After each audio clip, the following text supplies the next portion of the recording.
Hi, I'm Tyler Johnston with Johnston Realty. And I'm Brandi Sorensen with Johnston Realty. And this is your Natrona County market update for September 8th this week. September 8th. Yeah. Yes. So far in Natrona County, there are 265 active homes. Okay. And then we've got, 167 pending. Okay. And 37 homes have sold so far this month in Natrona County. Interesting. So again, we just got to kind of keep an eye on it. Is it still just that lull from the end of the summer? Yeah, from the end of the summer, or is it starting to pick up? Mm-hmm. I've talked to a few agents that I'm friends with in Casper, and they say they're starting to see things pick up a little bit, be a little bit busier. So just kind of keep an eye on that and see how it goes. On both ends, both listing and buying, kind of picking back up now that school started and everybody's done with their summer. Well, and like we said last week, like that Talia just had that one closing here in Casper, and that buyer had looked at it clear back in July and then just showed up. Oh, yeah. Right at the end or beginning of September and said, okay, here's our offer. I'm ready. Let's go. Let's get it done. Yeah. And I mean, it was done and over with in 2 weeks. Yeah. So just still a good time. And if you'd like some information or price opinion on your home, make sure to reach out to one of us or one of us on our team. We do free, no obligation price opinions, and that just kind of gives you an idea of what your home is worth in today's market right now. Yeah. Whether you're ready to do it now or just getting information for later. I had a friend of mine saw Jody's new listing. Oh, uh-huh. And she's like, is that really what that house is? And I was like, yeah, that's what it's listed for. And it's, we have comps to back it up. Mm-hmm. And she goes, what's mine worth? And I ran through it and just did a rough thing and just said, here you go. Here's your this to this. And then it was, oh, wait, I've got this and I've got this and I've got this in the back and I've got this in the basement. And we've got this many rooms, extra things because I hadn't been in the home. Yeah. And I was like, well, then this is where you would be. And she's like, well, I plan on dying here, but I was just curious. Like, sometimes it's that's fine. And I think we've talked about this before, but it is one of your biggest investments, right, that you've made, and it appreciates. And so just like you see what your 401k is at or any of your investments, it's good to know what the value is with your home. And the other thing too is make sure that you're updating your insurance as your value goes up, because if you're and it depends too, if you have a mortgage, they might not be paying as much attention anymore. Yeah. So make sure that, because that would be terrible. Or like we talked about, where you're talking about solar too, if you're looking at doing home improvements or renovations or whatever, if you know the equity that you've got in your home, it can help you with that type of financial planning too. Right. Yeah.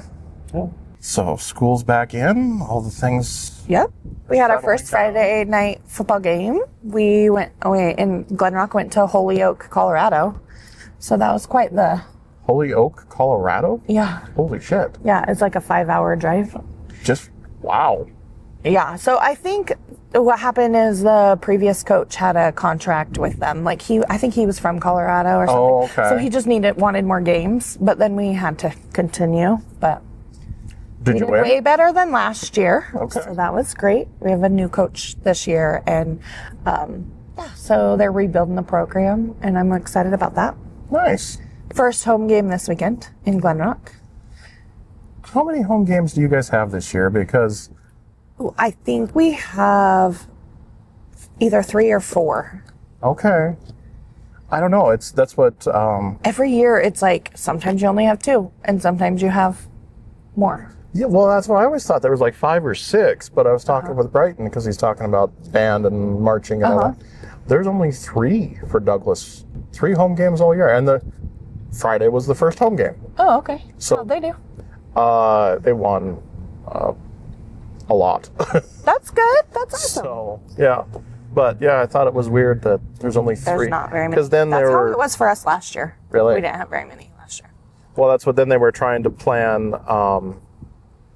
homecoming. It felt like, oh yeah. But because of all of the other sports and travel and everything, they were limited to then there's only 3 games. And you can't count the first one, so they only had 2 choices.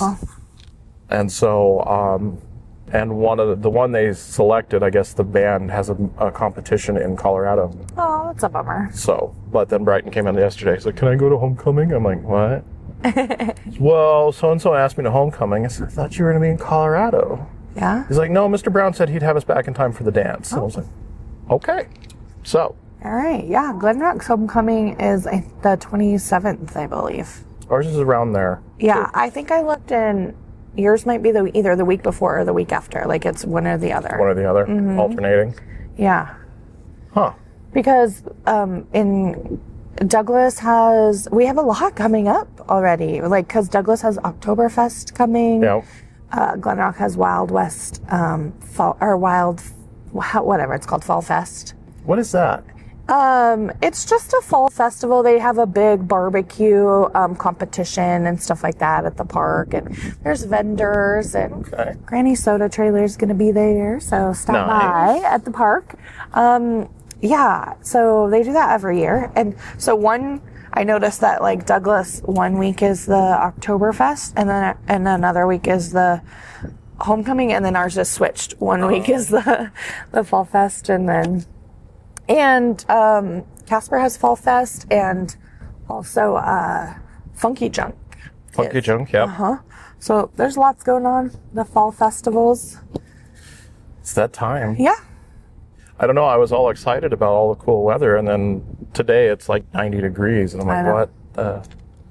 No. Yeah, you think it's like, yay, sweater weather, only in the morning. Yeah. Yeah, till like 9, 10 o'clock, and then it's like, oh, crap. Yeah, but... Yeah, not yet. Well, and somebody that had looked at one of my listings, I think they looked like 2 or 3 weeks ago at this point now, and he just texted me today and asked about it. And he's like, "I may have an offer coming for you," and I'm like, Okay, well, that was 3 weeks ago, but all right. Yeah, I've had let me know. things like that too, where they look and then they're like, nah, but then they keep looking and they're like, they just keep going back to that one. There you go. Usually, but yeah, so I think things are going pretty good. I know of a few houses that have come on and went under right away, and but I still see a couple coming up in Glen Rock. So yeah, let us know if we can help you get connected, start looking for homes. I did a TikTok, did you see about, I haven't posted it yet. I'll post it, but about... no, I haven't seen it. About why do we send you to the lender? Yes. Well, you got to go talk to a lender. Yes, you got to get that pre-approval so that way you know what you're looking for. That's the one thing, you fall in love with a house and then you find out you can't qualify for it, and then every home you look at, you judge against that one you fell in love with. That you can't afford. Yeah. Yeah. Well, I had a gal, they custom built a home and it was beautiful, but they decided they were going to downsize. Okay. And so they were going to move into town and downsize and everything. But when they custom built this home, every closet was a walk-in closet. Oh, wow. Every closet. Even the coat closet in the front was a walk-in. Okay. And the first thing she did every time she walked into a new house was she opened the coat closet, and if it was small or tiny, she was over the rest of the house. Oh. It was like the sixth house. She started reaching for it. I hate to tell you, but nobody else does that. I got in front of her and I slammed the door shut. I said, "Go look at the rest of the house. Look, then come back to the closets." Then you can decide. And her friend was just laughing because she'd gone with on all the shows. She's like, "He figured you out." But yeah, you got to know what you can and can't do before you go look. I hate it, and I'll go show people houses before their lender, but I really do hate it when like they've done an online thing, or you can qualify for a house a lot more, but then when you realize what the payment's actually going to be with insurance, with everything, like nobody wants to be, a lot of times it's like, well, I don't want to pay that much, so never mind. Yeah. And the online calculators don't a lot of times take into consideration all that. They just give you your top dollar that you can qualify for. Yep. So, and then I just feel really bad after they fall in love with something, and then it's like, nothing adds up. We're 50,000 less or 30,000 less. That can change quite a bit of what you're looking at. So, make sure you do that. That's your little tip for the week.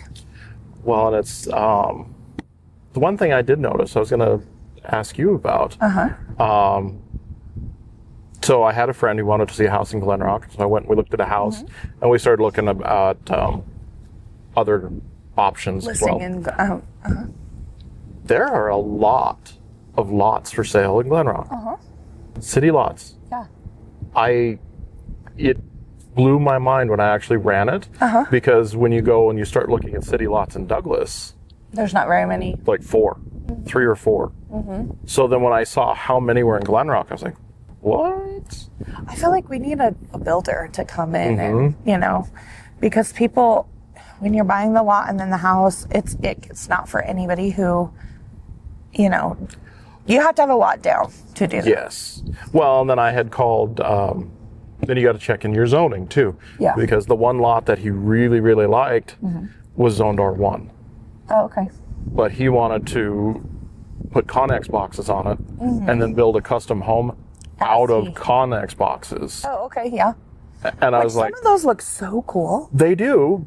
But then depending on your ordinances and everything. So I called and talked to the city planner at Glen Rock. And I was like, okay, are you guys going to allow this? And he's like, you'd have to come to a planning meeting and go through all the steps for approvals. And I was like, okay. It's easier just to look for one in the county. Yeah, you just say no. Just tell me no. Don't say, well, you could, but then you have to do all of this. Yes. So maybe. That's the other thing that I hate too is when you do have things like that, they're like, well, maybe. But your person can't buy a lot on a maybe. No. And then do they want to invest all of that time getting, engineer specs, all the things, and go to the county on, again, a maybe that they could buy that lot? Yeah, just to find out. Yeah. Yeah.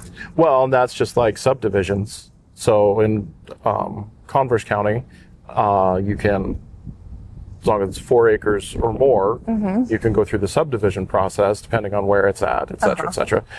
Have it surveyed and everything, but it's got to go through the county commissioners.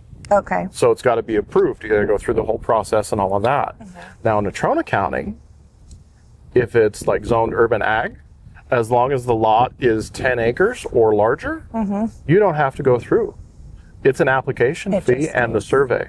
Okay. So it's an application fee. You got to pay for the survey, which can be expensive. But literally, it's like maybe $300 by the time you add up all the application fees in order to do the subdivision and break up a 20-acre piece into 2 10-acre pieces. Into 2 10.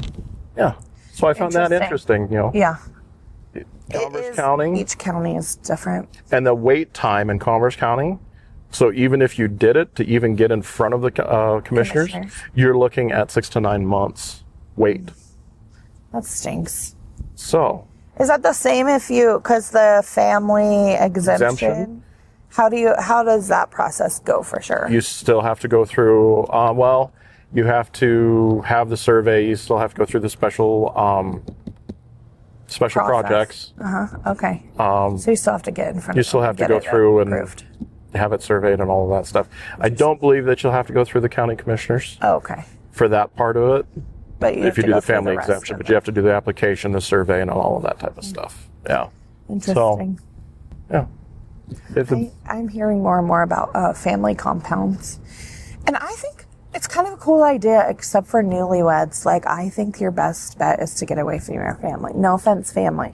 But, and even my kids, I'm like, when you guys get married, go be yourself for a while, establish that, and then come back and be my neighbor.